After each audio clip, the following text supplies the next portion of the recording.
there's this idea in the Old Testament that the fear of God is the beginning of wisdom. And it's a pretty harsh idea. But there's something really useful about it, because one of the things you see with people all the time is that maybe they're trying to stumble forward towards their ideal, as poorly defined as it might be, but then they're afraid, right? They're afraid about what they might encounter, and that stops them, because fear does stop people. It freezes you like a prey animal, and so people move ahead, but then they get afraid, and then they stop moving ahead. And that's not so good, because negative emotion is a really powerful motivator. So we're more motivated by negative emotion than positive emotion. Quantitatively speaking, you can measure that. And that's, I think, because we can only be so happy, but we can really be suffering and dead, you know. So we have to pay more attention to the negative. And that's bad, because the negative can stop you. And then in my clinical practice, you know, I often talk to people who are trying to make a difficult life decision, and they're weighing out the costs and the benefits of making the life decision, you know. And one of the things I always talk to them about is, wait a second, that's an incomplete analysis. You have to weigh out the benefits and the costs of doing this. And you have to weigh out the costs and benefits of not doing it. And that's not the same as the zero that you assume that you're starting with, right? Because to not make a decision also has a cost. And sometimes the cost of not making a decision is far worse than the cost of making a decision, even if the decision is risky. And so one of the things you can derive from that, and this is very useful, I think, is that this is also, I think, why it's so useful to contemplate your mortality, so to speak, is you're screwed no matter what you do. You know, and that actually frees you, is that you have path A that has catastrophes, and you have path B that has catastrophes, and you don't get to have the no catastrophe path, but you get to pick which one. And that's really something, because if you know that there's terrible risk associated with everything that you do and don't do, then you can afford to take some risks, because you're not, you know, and this is all within the ark metaphor. I'm still making the case that despite the fact that your life is essentially catastrophic, you can make a covenant with the highest ideal, and that will take you through it the best way possible. I'm still making that case. So then you think, okay, well, I'm trying to make this decision. I'm going to go try to do something difficult, and isn't that terrifying? And then you think, yeah, but wait a minute. What's really terrifying is not doing it. And then you think about the cost of not doing it. So in the future authoring program, we have people do this little meditative exercise, which is, okay, just think about your insufficiencies by your own definition, right? The way that you don't do what you know you should do. About the things that you do that you shouldn't do, that you know you shouldn't do beyond a shadow of a doubt, right? There's some things like that. And that's bad habits and poor aim and all of the resentment and hatred and aggression and unresolved conflicts and all those things that are dementing you and warping you, and then think, okay, those things get the upper hand, man. They get the upper hand, and they take you the worst possible place you could go in the next 3 to 5 years. What exactly does that look like? And so you sketch all that out, and you think, hey, I don't want to go there. And so the next time that a temptation comes up, you think, well, it'd be a lot better for me if I didn't succumb to this temptation. It's like, that's kind of weak, eh?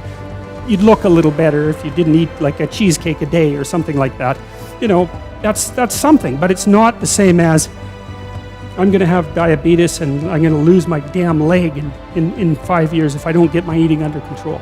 That's motivating. And so then the temptation comes along and you think, oh, how about no? Seriously, how about no? Not just because a higher good would be obtained if I avoided it, but because a terrible catastrophe would be averted if I didn't. And so, well, so you want to get your fear behind you, right? You want to get it behind you where it's pushing you forward instead of in front of you where it's stopping you. And you get your fear behind you, pushing you forward by actually thinking through the consequences of not putting your life together. And the least of those is that you waste it and suffer, right? Because you're going to suffer anyways, man. So you waste it and suffer. That's a bad deal. Because maybe if you're going to suffer, you could at least do something noble and glorious and upright and powerful and honorable and admirable and helpful and difficult. You know, that's just so much better. And maybe that's good enough so that you think, hey, you know, little suffering, it's basically worth it. At least it's a way forward, you know? At least it's a way forward.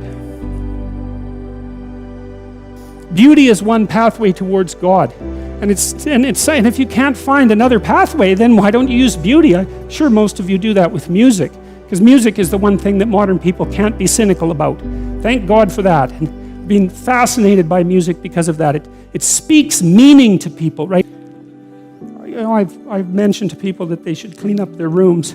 That's become quite the internet meme. But I'm really serious about it because it's really hard to do that. And I've been cleaning up my room, by the way, for about 4 months now because my life was thrown into such a catastrophe, and also we were renovating. And so, but it isn't just that you clean it up, you also make it beautiful.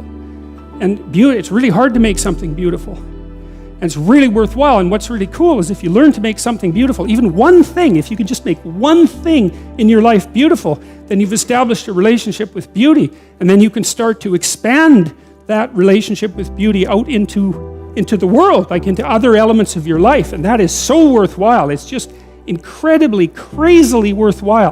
And that's an invitation to the divine. You know, you have to be daring to do that. And people are terrified of it. People are terrified of color. They paint their walls beige. They're terrified of art. They buy some mass-produced thing because they don't want anybody laughing at them for their lack of taste. Because what do you know, right? You have to develop it. And so you're going to stumble along and make mistakes to begin with. It's kind of hard on your self-esteem, but you're stumbling towards the kingdom of God. That's what you're stumbling towards when you try to make an aesthetic decision and to put something in your life that's beautiful. And it's unbelievably worthwhile to do that.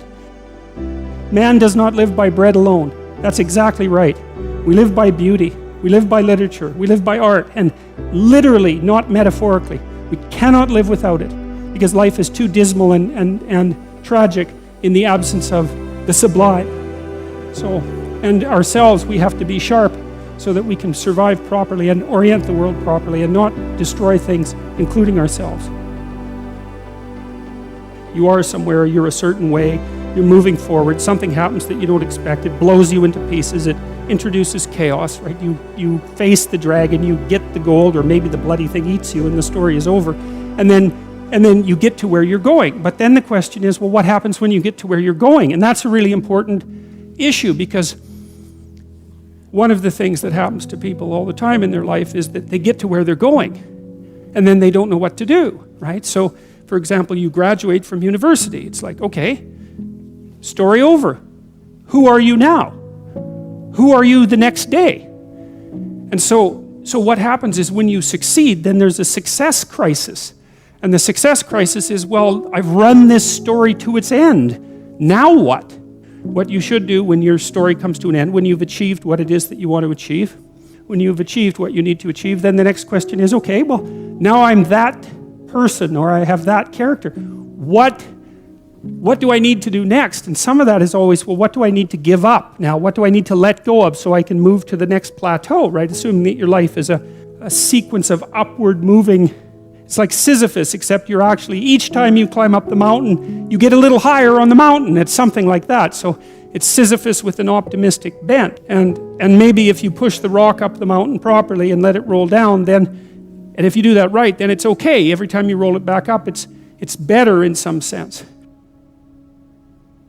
You know, one of the experiences I've had in my life, fairly commonly, in a variety of different ways, this is especially true when I was paying a lot of attention to my dreams, which I did for about 15 years, I guess, something like that.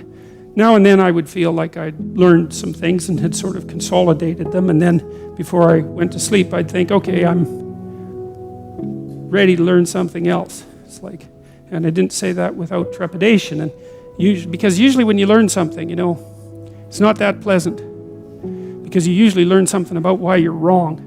And the deeper the thing that you learn, the more you learn about why you're wrong. And there's a death that's associated with that, because then you have to let that part of you that's wrong die. And that's the sacrifice, right? And so you have to make a sacrifice. You have to be willing to make a sacrifice before you're going to learn something.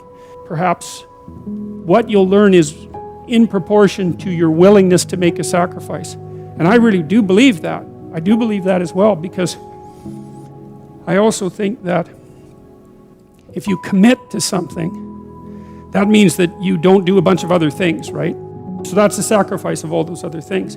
You commit to it and you set your sights on it. If you really commit to it and you get the sacrifice right, so to speak, then the probability that that thing will be successful vastly increases. And I think that that's also not a naive way of thinking or a foolish way of thinking. My experience has been that that's the case.